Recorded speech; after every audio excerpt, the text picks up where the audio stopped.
Assalamualaikum Ustaz. Waalaikumsalam warahmatullahi wabarakatuh. Gimana caranya agar hidup kita tenang? Ya, tenangkan.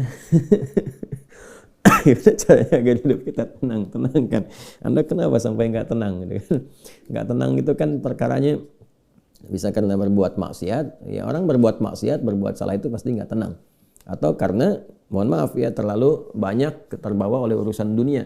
Sehingga kehidupannya dipaksa untuk mengerjakan berbagai aktivitas duniawi yang membuat dia terasa lebih sibuk, capek, lelah, sehingga tidak mendapatkan ketenangan yang dimaksudkan. Jadi kalau terlalu banyak ngejar dunia atau juga berbuat maksiat, maksiat dengan ngejar dunia itu berbeda. Ya, kalau maksiat itu sudah otomatis menyalahi ketentuan Allah. Nggak boleh mencuri, mencuri. Nggak boleh korupsi, korupsi. Nggak boleh berbohong, berbohong. Makanya ketika melakukan, hatinya menolak. Karena di antara makna fitrah itu dan fungsinya adalah cenderung kepada kebaikan. Jadi ada fitrah dalam jiwa kita, di kolbu kita, itu disebut dengan fitrah taqwa namanya. Ya, Quran surah 91 Asy-Syams ayat 7-10, wa nafsin wa ma sawwaha fa'alhamaha fujuraha wa taqwaha. Nah, jiwa takwa ini yang mendorong kita selalu pada kebaikan. Ya, kejujuran, kesabaran, kemuliaan, dan menolak keburukan-keburukan. Karena itu kalau ada seseorang itu berkata yang tidak benar, dia berdusta, hati kecilnya pasti menolak. Itu nggak benar. Ya.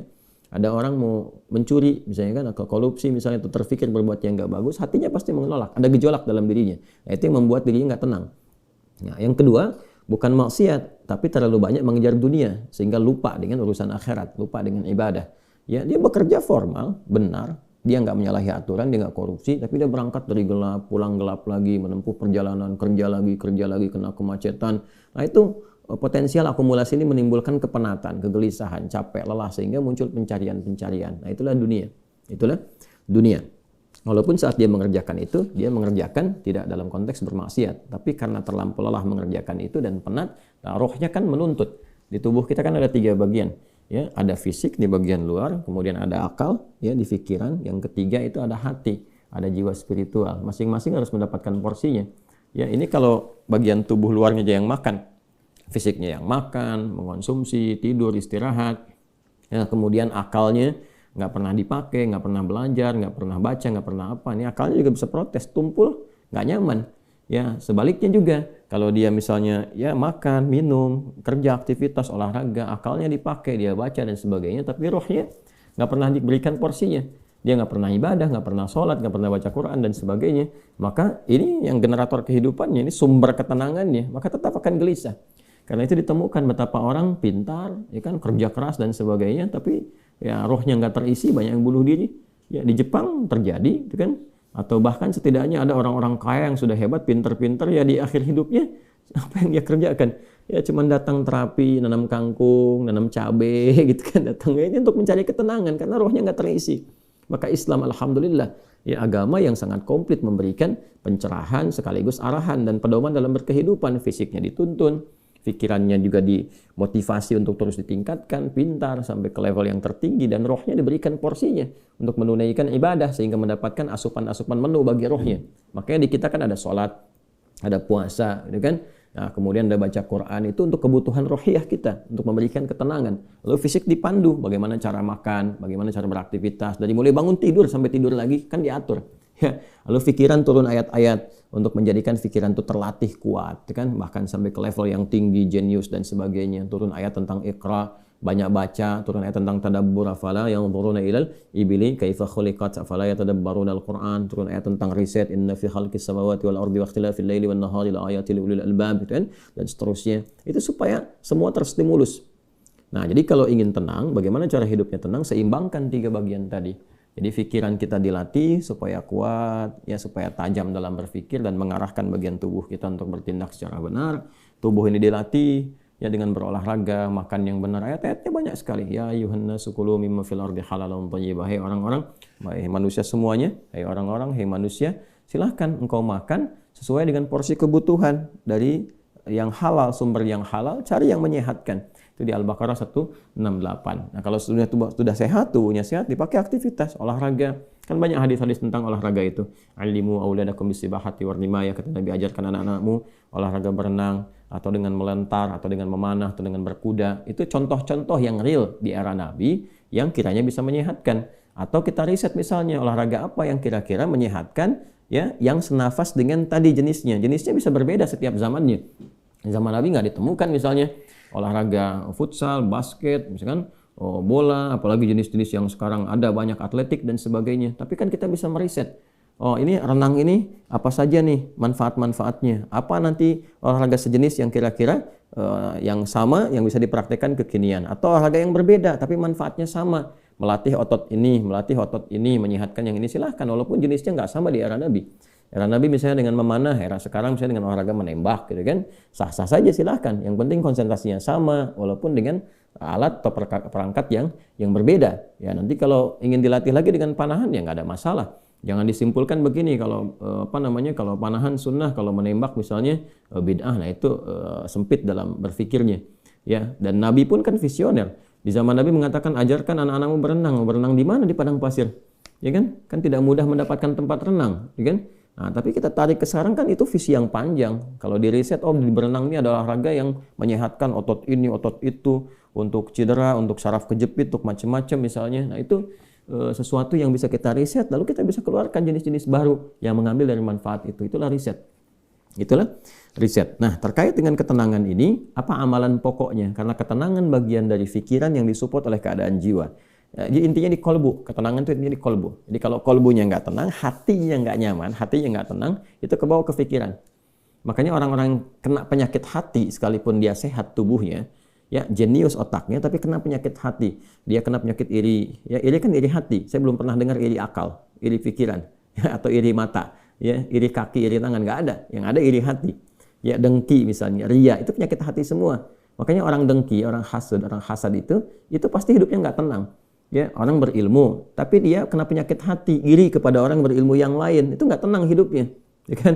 Orang kaya, tapi dia pendengki, kaya terhadap dirinya sendiri, ya, dan dia dengki dengan kekayaan orang lain, itu nggak akan tenang. Dia terus pikirin bagaimana melampaui orang itu, bagaimana supaya dia celaka dan sebagainya. Itu yang sangat berbahaya. Maka untuk menenangkan diri itu, amalan-amalannya tidak ada yang lain kecuali meningkatkan ibadah, meningkatkan amal soleh, meningkatkan ketaatan. Semua jenis amal soleh itu di Quran disebut dengan zikir. Dengan apa? Zikir. Salat misalnya namanya zikir di Quran. Disebutkan dengan zikir. Quran surah ke-20 Taha di ayat ke-14. Innani anallahu la ilaha illa ana fa'budni wa aqimis salata lidzikri. Sayalah Allah, kata Allah, tidak ada Tuhan yang layak dipertuhankan dan disembah kecuali saya. Ya, kemudian kata Allah fa'budni, maka setelah engkau bertuhan kepada saya, kata Allah, sembahlah saya. Nah, ini kalimat yang paling jelas sekali, nggak ada ambigu, terang, menyebabkan kita memahami bahwa ini kebenaran risalah Islam dari aspek ketuhanan. Ya, silakan Anda komparasikan. Ya, saya sejauh ini saya mengkomparasikan, melihat, membandingkan, saya tidak menemukan kecuali di Islam yang di dalam kitab suci mengatakan langsung Tuhannya langsung, ya, yang berkata saya Allah, kata Allah itu kan, ya, tidak ada Tuhan selain saya. Itu tegas sekali. Ya, menyebutkan saya Allah, nggak ada Tuhan selain saya, sembah saya. Dan biasanya kalau ada kalimat atau informasi yang pede jelas disampaikan, itu menunjukkan kekuatan dan kebenaran. Kekuatan dan kebenaran, karena Allah dengan sendirinya, dia kan meyakinkan, ya, kita semua dengan menegaskan sifatnya tegas. Dan karena memang ketuhanan itu hanya dimiliki oleh Tuhan yang benar. Nah, karena Tuhan yang benar itu mengatakan sayalah Tuhan, dengan pede mengatakan sayalah Allah, ya nggak ada Tuhan selain saya. Nggak mungkin ada klaim demikian kecuali dari yang memang benar, yang memang pede mengatakan itu, ya, karena benar, karena hak di situ. Ya, dan kemudian fa'budni, sembahlah saya. Ya, sembahlah saya. Dan kemudian dijelaskan menyembahnya bagaimana. Itulah indahnya dalam Islam.